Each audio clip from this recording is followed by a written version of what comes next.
Welcome to the Wildcat Radio podcast. We are here with our special guest today, our president of Daemen College, Gary A. Olson. How you doing today, man? I'm doing great, Jevon. I'm really excited. This is our first production. Well, congratulations for getting it up and running. It's a very impressive operation, and you've got Thank you. equipment and help here, and what a wonderful little office. I'm ready to move in myself. I love these windows. Thank you, man. I appreciate it. And we still have a long way to go, and we're just gonna keep going. And I'm just excited, man. I appreciate it. It's a real move forward. Yes, sir. Congratulations to you. Thank you. So, Mr. President, tell us about your journey. Tell us about your journey. Prior to coming to Daemen, what was it like for you? Like, what was your responsibilities? What was your journey like? Well, Jevon, I've been in higher ed for I think 41 years now, so I've kind of been all over the country. But I'm in my 7th year now as president at Daemen. Mm-hmm. Prior to that, I was for 5 years at Idaho State University as a vice president, way on the other side of the country, and a medium-sized university. Prior to that, for 5 years, I was the dean of arts and sciences at Illinois State. And before that, many, many years I spent at the University of South Florida in Tampa. So, all the way around. But I feel like I'm home now, Jevon, because I grew up in Connecticut, right next door. Okay. And so Buffalo seems so much like the city I grew up in. So, yeah. I feel really like the weather too. It's a homecoming. Buffalo gets a bad rap. It's not fair. These are not bad winters. Let me tell you. I'm a New Englander, and New England winters, I think, are even really than this. So, wow. I don't. In the 7 years, I haven't seen a really bad winter, as far as I'm concerned. But yeah, Mr. President. So in terms of your experience so far at Daemen, what was your best experience so far? Like, what was your proudest moment, I can say? Well, that's a good question. I mean, there are a lot of proud moments. There are two recent ones. Recently, the Carnegie classification system, which is a big deal. They classify all colleges and universities around the country, just sort of upped us in rank to doctoral level. Okay. And that's the highest tier there is of all colleges and universities in the country. So, as you know, there's 21 colleges and universities right in this area in Western New York.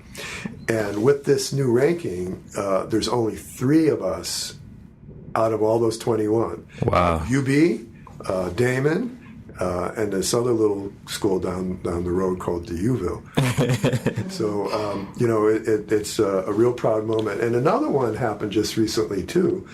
New York State designated Daemen as a multi-campus university. Wow. And I don't know that a lot of people know it, but for 15 years now, Daemen has given graduate degrees in Brooklyn, where you're from, Jim. Yes, sir. And, we have a special arrangement with the Hasidic Jewish population there in Brooklyn. Okay.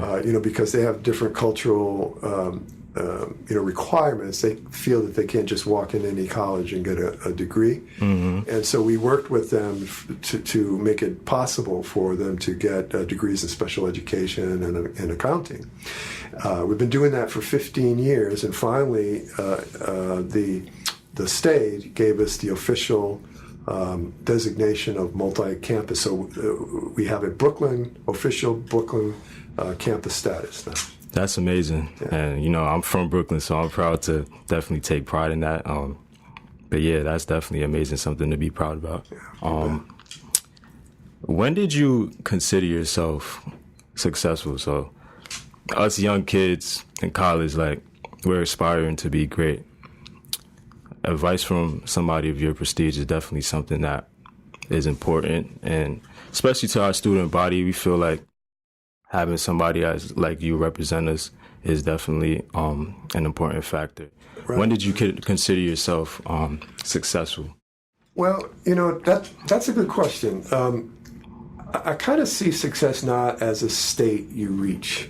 Okay. And then finally I got there. I think success is something that happens in many ways, sometimes almost every day, mm-hmm. And sometimes you don't make that level, and you go on and have other successes. And, yes. So it's kind of this fluctuating thing that happens to you on and off over time. Mm-hmm. So, for example, the students that get accepted and come to Daemen, let's say, I mean, there's a major success in your life right there. Mm-hmm. Now, obviously, there may be greater successes down the road. So hopefully one of those successes will be you actually, get a degree, not you personally, but everybody, and go on. And that's a major success. Just getting, exactly. 1 out of 4 people in this country get a college degree. That's not a lot of people. So, just hanging in there and getting your degree, already you're a major success when you get your degree. And then a lot of our students go on to get graduate degrees. Fewer people around the country, percentage-wise, get a graduate degree. And then maybe go on and do great things in your profession. So there's these levels of success that are really important. And when I talk to parents and prospective students in these various open houses, I say at Daemen, we really want you to succeed. We don't want you just to come here and get a degree and that's it. We want you to get your degree and go on and win all kinds of awards, Nobel Prize, whatever. Yeah. And be a success all your life. So it's a thing that happens over and over and over again on different levels. Thank you for that. So with that being said, how do you push through like your worst times? How do you attack failure? Well, I think that you should never let failure paralyze you, because, how would you know you're successful if you didn't also experience failure, right? Yes, you have to have both in order to understand one or the other. So rather than let a failure paralyze you, I think what's important is to learn as much as you can from it.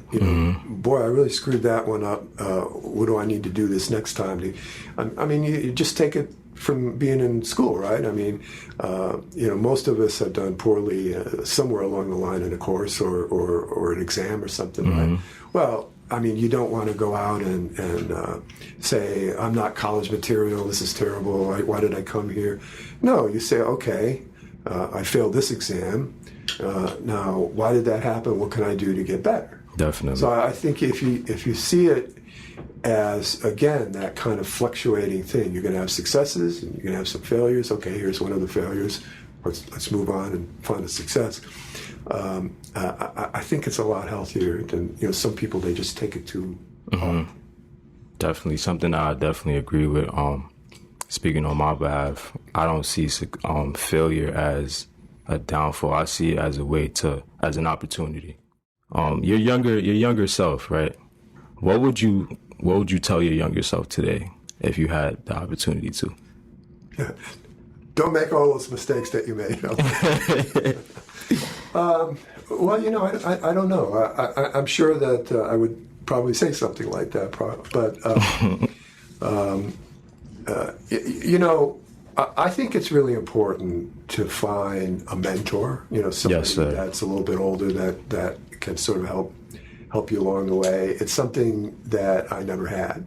Oh, okay. And wow. That I, sort of had to reinvent wheels all my life. And knowing what I know now, I feel bad about that, because people who are super, super successful often had a mentor, somebody that they admired, that could sort of show them the ropes, push them more than they would have pushed themselves, giving them opportunities instead of always holding them back.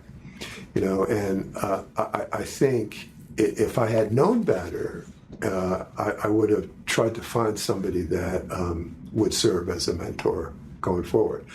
And that's why when I taught, which I did for many decades, I always tried to be a good mentor to the students that worked with me, because I didn't have that. Yes, sir. So, what is your vision for Daemen in the next, let's say 5 years?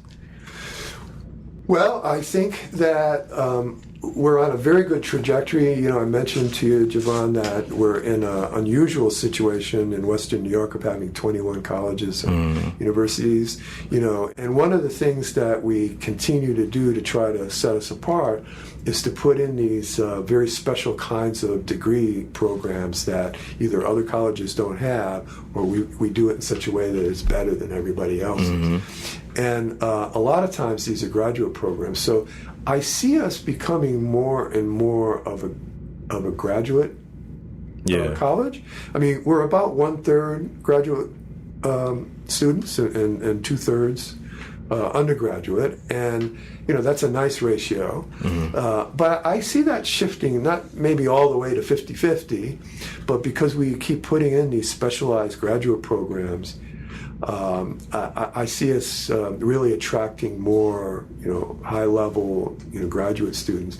And you know, it ironically really is a great benefit for our undergraduates, because when they have right here in their own college, you know, like a master's program that would be perfect for them, and they could sort of glide right into it, and you know, sometimes have the same professors and everything.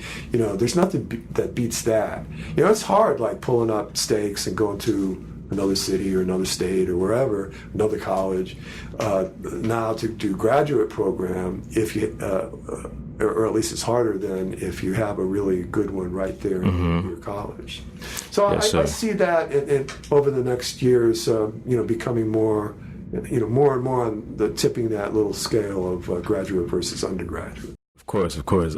Lastly, so we have a little game, I guess, at the end. Okay. So there's basically some Post-it notes.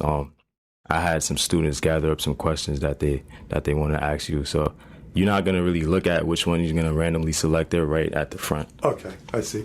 All right. So just anyone. Yeah, just anyone. All right, we'll take that one. And what number is that? Number 5. Number 5. Okay, let's see what we have. Number 5. Good question. What do you believe is the biggest challenge that students face in Daemen currently? Well, I think that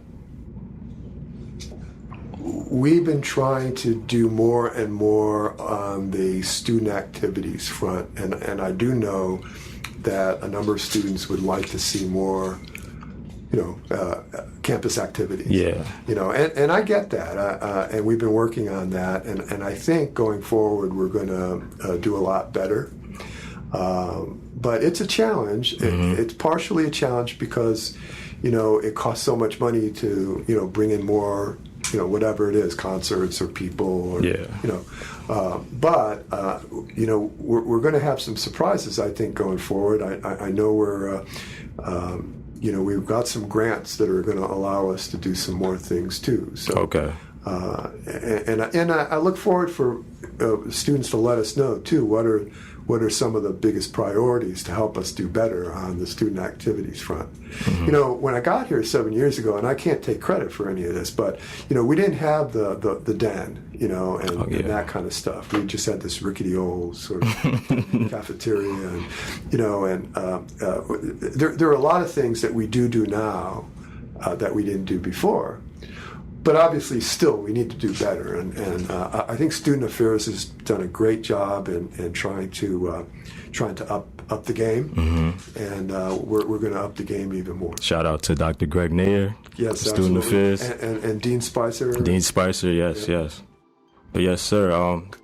This was definitely something this is our first ever production. Well, let's do an anniversary version. Nah, for sure, man. This is Wildcat Radio. We have Dr. Gary Olson on the show today. Thank you, guys.